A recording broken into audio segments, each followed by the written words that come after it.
Hallo liebe Freunde, vielen Dank für das Einschalten, vielen Dank für das Anschauen dieses Videos. Heute ist Montag, der 5. Mai. In diesem Video erzähle ich euch einige Nachrichten, die in der vergangenen Woche in Russland passiert sind. Vielleicht ist es für euch interessant zu erfahren, was gerade in unserem Land geschieht. Danke, dass ihr meine Videos weiterhin schaut. Abonniert bitte meinen Kanal, falls ihr das noch nicht getan habt. Feiertage in Russland. In Russland begann am Montag, dem 5. Mai, eine 3-Tage-Arbeitswoche. Im Mai 2025 hatten die Russen 2 verkürzte Arbeitswochen. Die erste war vom 28. April bis zum 4. Mai. Wegen der Mai-Feiertage arbeiten die Menschen nur am 28., 29. und 30. April. Die zweite verkürzte Woche beginnt genau heute, am 5. Mai. Dieses Mal hängen die 4 freien Tage mit dem Tag des Sieges zusammen. Deshalb haben die Russen vom 8. bis zum 11. Mai frei. Dokumentarfilm über Putin. Am Sonntag, dem 4. Mai, wurde ein neuer Dokumentarfilm veröffentlicht mit dem Namen Russland, Kreml, Putin, 25 Jahre.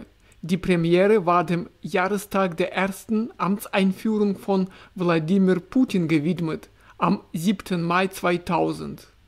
Migranten in Russland.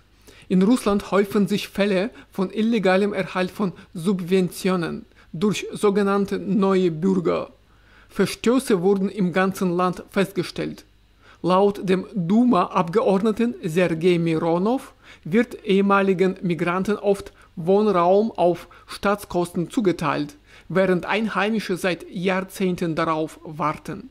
Die Verfahren sind intransparent und Informationen über die Empfänger werden der Öffentlichkeit nicht offengelegt. In diesem Bereich steigen Kriminalität und Korruption. Beziehungen zwischen Russland und den USA. Ein Sonderbeauftragter von Donald Trump, Steven Witkoff, erklärte, dass Putin die Beziehungen zu den USA neu gestalten wolle. Seiner Meinung nach sieht der russische Präsident zum ersten Mal seit Jahrzehnten eine echte Chance für einen Neuanfang. Übrigens, die beiden haben sich bereits 4-mal getroffen und jedes Mal sprachen sie mehr als 3 Stunden miteinander. Unwetter in Moskau. Das Maiwetter ließ viele Regionen Russlands frieren. In den Nachrichten tauchten vor allem Moskau und das Umland auf. In der Nacht zum 2. Mai brachte ein Zyklon Schneeregen und Sturmwind. Stromleitungen froren ein. Viele Bäume stürzten um. Ergebnis: 237 Stromleitungen und 4400 Umspannwerke fielen aus. 26.000 Menschen saßen im Dunkeln. Die Techniker arbeiten rund um die Uhr und bauen in manchen Regionen sogar komplett neue Leitungen. Drohnenangriffe. In der Nacht zum 3. Mai schoss die russische Luftabwehr 170 ukrainische Drohnen ab. 143 davon wurden über der Krim und im Gebiet Krasnodar registriert. In Novorossiysk krachten Drohnen in Wohnhochhäuser. In beiden Fällen brach Feuer aus. Also, liebe Freunde, das war's von mir für heute, ganz kurz.